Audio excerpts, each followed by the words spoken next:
Nalunod din ako sa mga problema, pero nilangoy ko lang.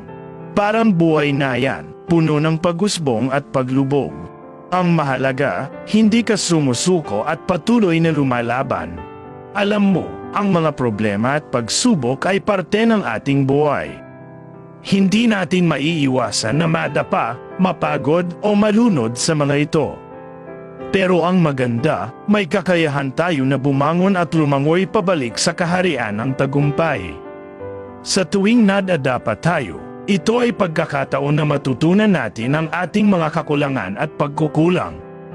Kapag tayo'y naglalakbay sa madilim na kagubatan ng mga problema, maaaring makatagpo tayo ng mga bagong kaalaman at karanasan na magpapalakas sa atin.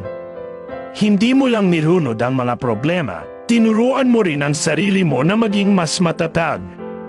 Ipinakita mo na kahit gaano kahirap, kaya mong harapin ang buhay ng may tapang at determinasyon.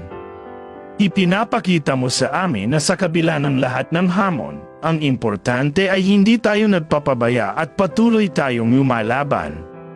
Naway patuloy kang magtagumpay at patuloy na lumutang kahit gaano pa karaming alon ang dumating sa iyong buhay.